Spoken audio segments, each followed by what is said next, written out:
Psychology shows that our deepest vulnerability lies within our childhood connections. When we grow up next to someone, our brain automatically categorizes them as safe. We assume that because someone shares our history, they must also share our moral compass. A highly sophisticated manipulator understands this shortcut to trust.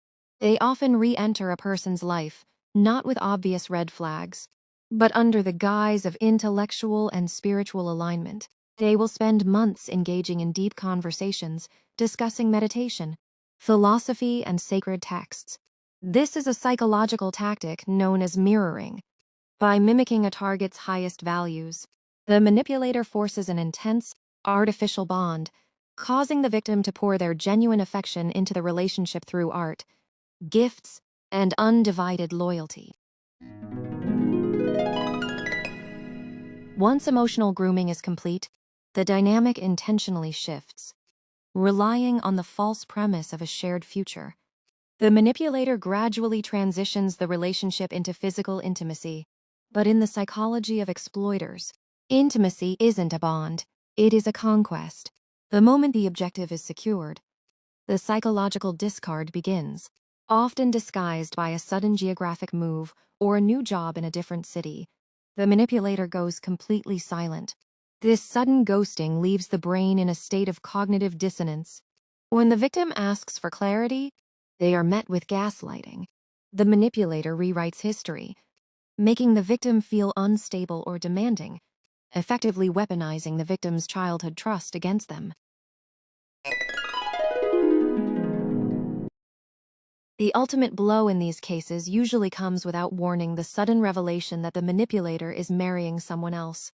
The sheer finality of this news causes an immediate psychological shockwave. The human mind frequently responds by freezing, entering a state of trauma-induced paralysis that can last for months, leaving the individual entirely unable to communicate their pain to the outside world. But the psychological torture intensifies when the perpetrator is a neighbor. Being forced to face the person who exploited your deepest trust almost every single day creates a state of chronic hypervigilance. They transform from childhood companions into lifelong strangers, living like silent enemies behind a wall of daily avoidance. The secondary damage of this betrayal is severe. It fundamentally shatters the victim's ability to trust the human race. Recovering from a long-term manipulation requires understanding that the victim's empathy was never a weakness. It was a targeted asset. To heal from this level of betrayal when the closure is completely denied, psychological experts recommend 3 critical steps. 1. Establish an internal fortress when physical distance is impossible because of living proximity. One must build emotional distance. This means practicing absolute indifference. No anger, no acknowledgement, no eye contact. Treating the individual like a blank space removes their psychological power. 2. Decouple the teachings from the teacher. Manipulators often weaponize spirituality or literature to build a facade. It is vital to separate practices like meditation or the study of sacred texts from the person who misused them. Reclaiming these tools for personal solace strips the manipulator of their influence over your mind. And number 3. Break the silence. Safely, the shame of being deceived often keeps people paralyzed. Releasing the trauma through private journaling, art, or professional therapy allows the brain to process the shock and move out of the frozen survival state.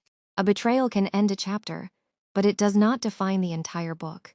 Healing is a slow process of learning to trust your own intuition again. The cruelty of a manipulator is always a reflection of their deficit, never the victim's worth. Much love, respect, and peace to you.